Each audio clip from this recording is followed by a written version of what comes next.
All right, guys, so I got a little surprise for you guys today. I figure if I'm vlogging, right?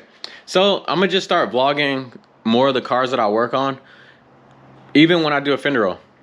It's literally because the reason why is because even though you might see me do a fender roll like 3 times, 4 times, I don't know, during this vlog or whatever, each car bring back a memory to me. I done had over 60 cars. Like, I've owned 60 cars, so a lot of these cars just bring back like memories. So today I'm gonna be vlogging and rolling the fenders on a, I don't even know, but it's a 1990s Mustang 5.0, and I've owned 5 of these cars before. Actually 4.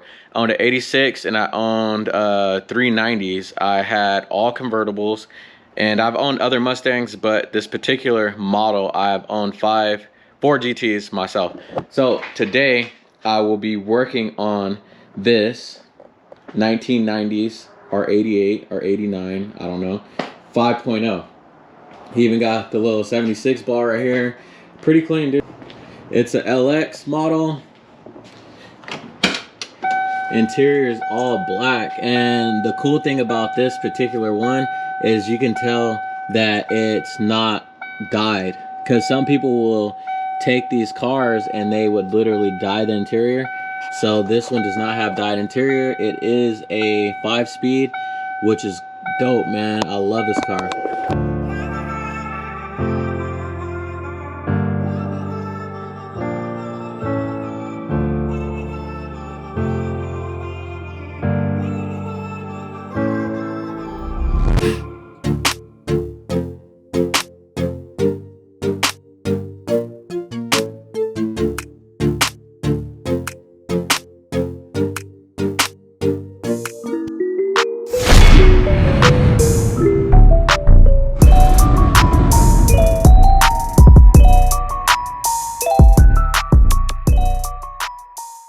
What I'm going to be doing to this car today is rolling the fenders on this car.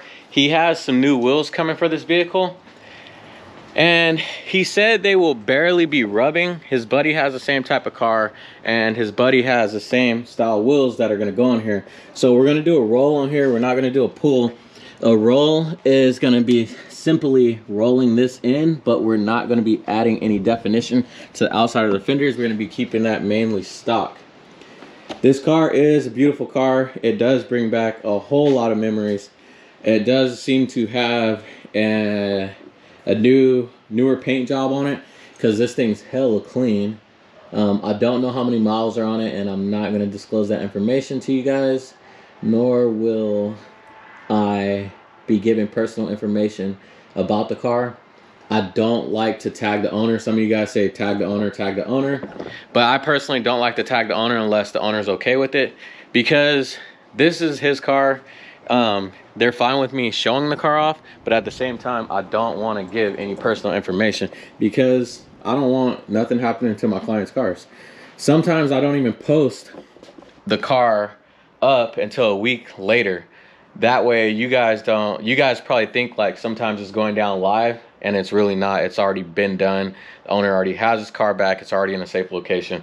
So a lot of these times when I do work on a vehicle, it's not where it's at or where you guys think it's at. I'm posting some old ass shit, so if you were to actually come by and check out or whatever, the car is probably not going to be here. So let's get started. We're going to start by putting the ramps under the car. We will be finding, I don't think this old car has a pinch weld on it, which I doubt. Oh, he actually has. Nice, he added one. I've never seen that. And this is the reason why I want to share some of this stuff with you guys, because again, like I said, I could work on the same car, you know, 10 times, but each time is going to be different.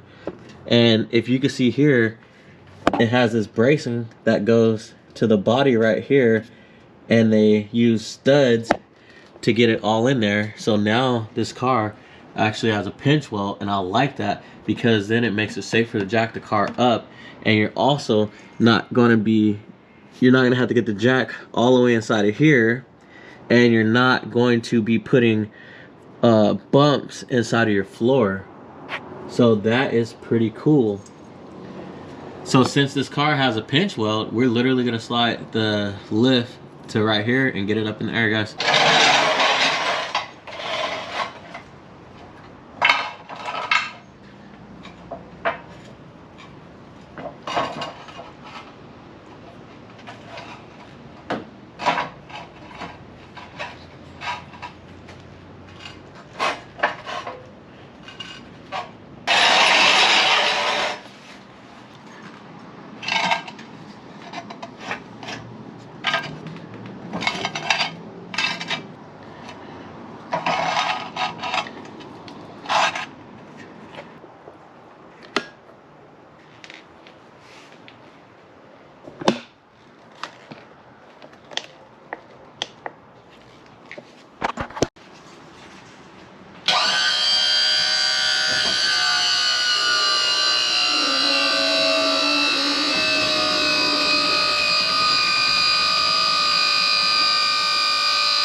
Now we're just gonna make sure that they are seated in the proper location, which they are. On there nice, and on there nice.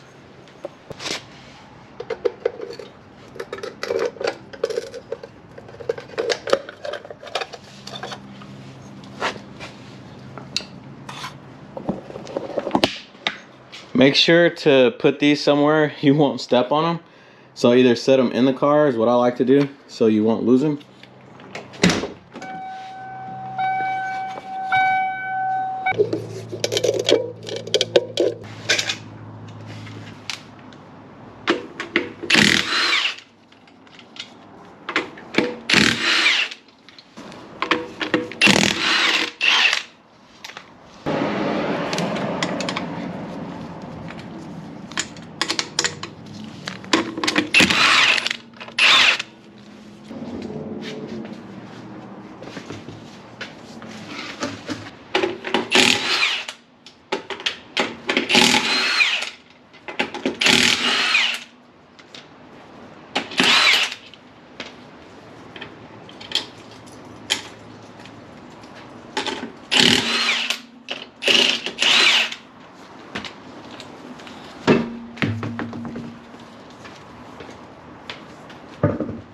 This next step is very important. We're gonna get a wire brush and we are gonna scrape the inside, because sometimes this inside back here has dirt, debris, rocks, and if you roll that with the rocks up in there and stuff like that, what's gonna happen is you're gonna get rocks and stuff on the outside of your finish. So we go ahead and use a wire brush and get all that stuff out.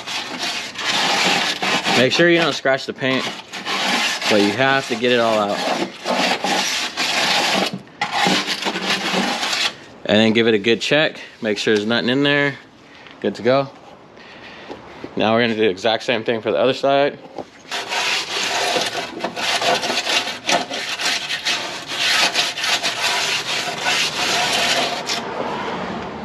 All right, and now we can start our rolling process.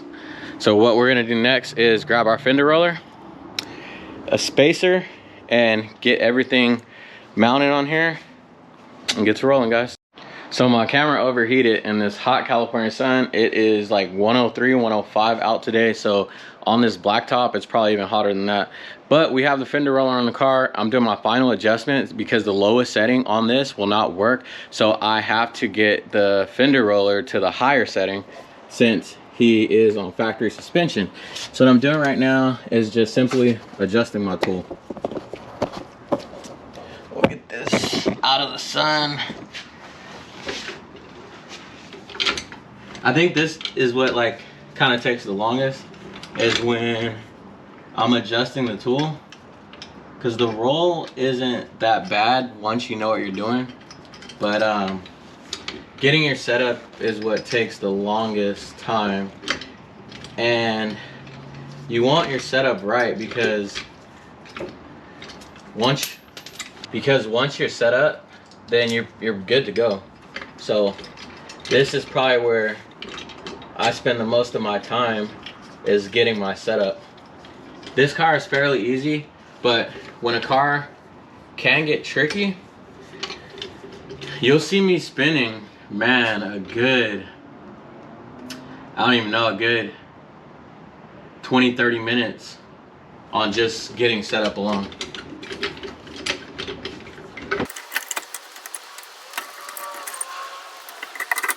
I got a digital heat gun. At this point, I'm all set up and ready to go. I like to heat the inner fender a little bit.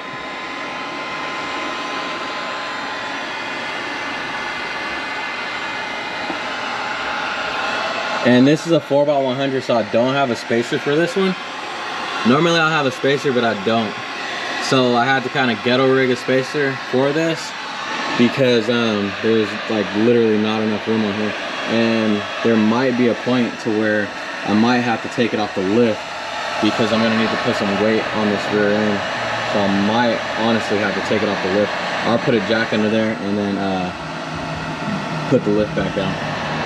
You know what, I'm gonna just do it right now because I know that time's gonna come anyway. But I'll do this first pass since I heated it up already. And then I'm gonna just go ahead and place a jack under here and lower the car. So I'll get this first pass in.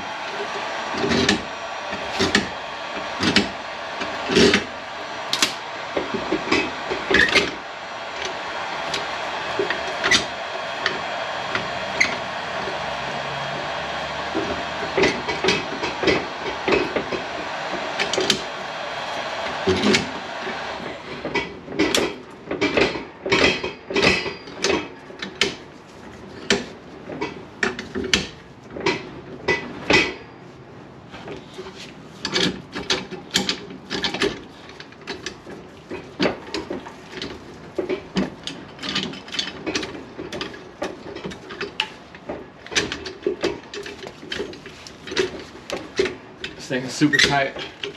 All right. So.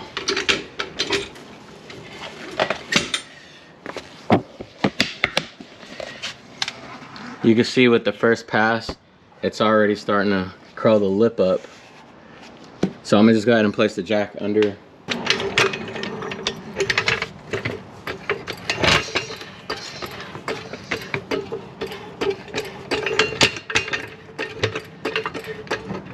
There. I don't want to jack it up because if I actually jack it up and it comes off this lift, these things are dangerous at that point. Just like a jack stand as well, it's just gonna slide from up under the car. So gotta lift the lift up a little bit. Take the locks off. These are actually on this side, but I spun it around. So, but the locks are usually on the outside of the car. Because this is dangerous. Don't want to be putting your hand under there, but I'm a fucking guy, so oh well. Now, I'm gonna lower the lift. You can see that.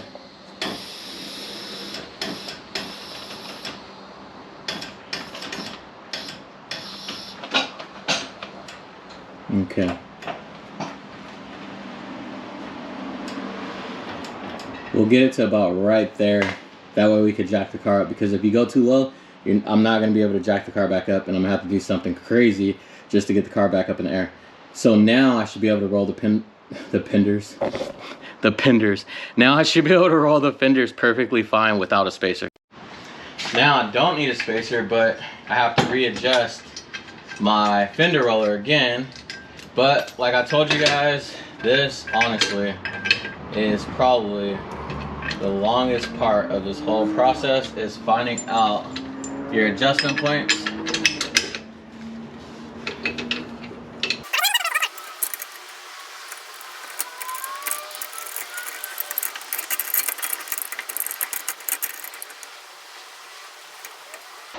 So I found my adjustment points. Now I think it's time to roll. And not 100% sure. I think it's time to roll. So we're just gonna go ahead and heat it up, get it real hot. I like to get it hot to the point you can't really touch it.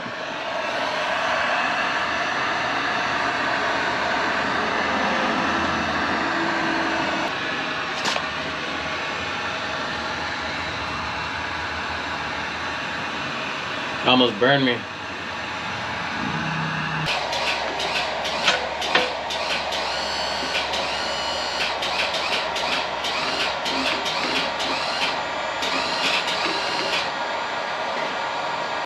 Okay, I guess I was wrong, and now I am readjusting for the third time. Like I said, guys, this honestly is what takes the longest, so it is what it is. But once you get this right, I'll be able to roll each fender in like 10 minutes. So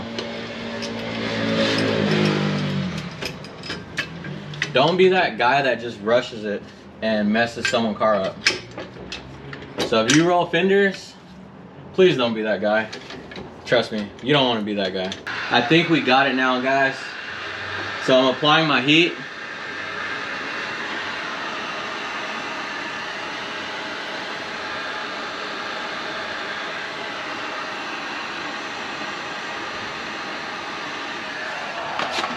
And I'm gonna start rolling.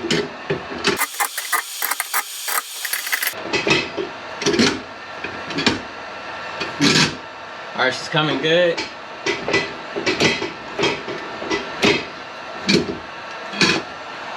Apply a little bit more heat. It's still hot because of the sun, but I'm still gonna apply heat, keep it hot. That way we don't ruin this paint.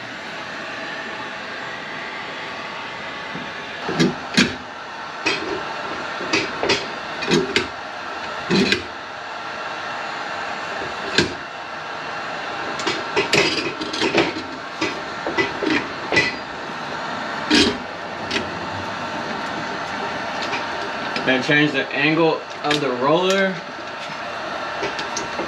Now we're gonna get it flat because he doesn't want to pull. So we're just gonna get it nice and flat now.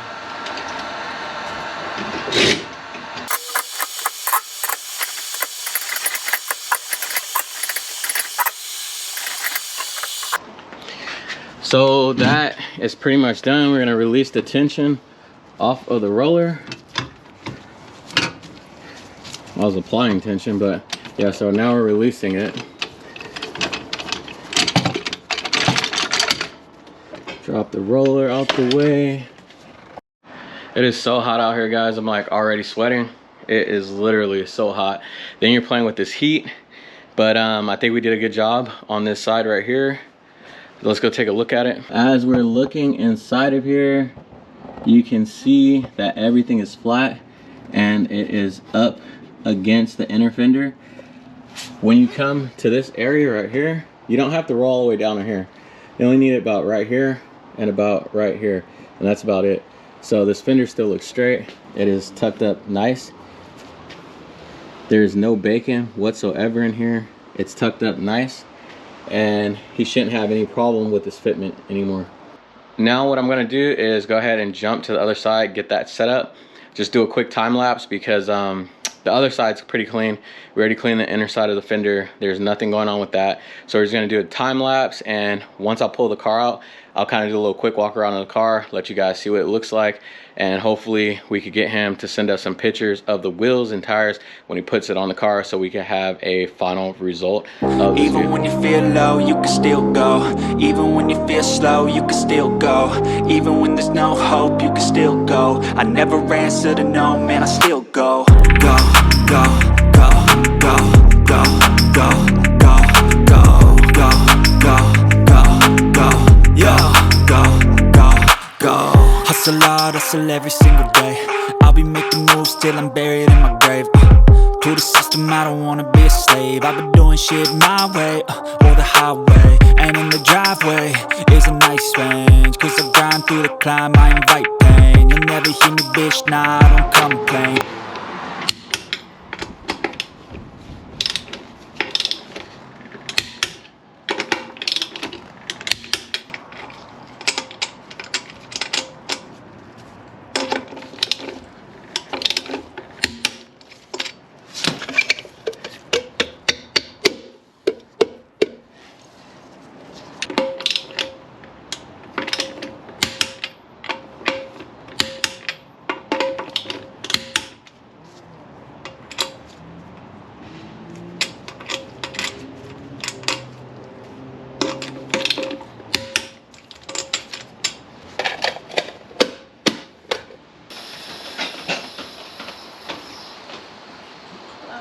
Hi.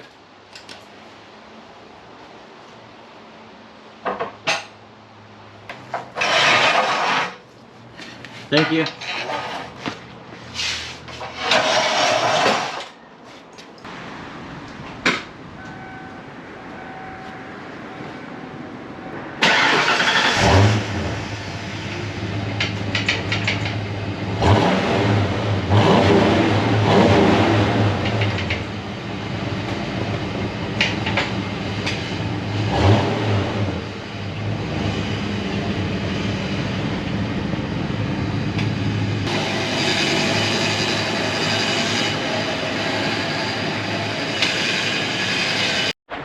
All right, guys, so that's gonna end the vlog on this beautiful 1991 Mustang. The roll came out clean, as you can see on the photos right here. Make sure to like, comment, follow, subscribe. Also, drop a comment if you've owned a Mustang, or what year is your favorite Mustang, or even if you prefer Camaros over Mustangs. But If you want to see more content like this, just kind of a day in the life of me, drop a comment, let me know. Like the video, that also helps with the algorithm. But I do appreciate you guys. Thank you for stopping by. This is Delwin with Diverse Ford Research and Built to Drive Media, signing out.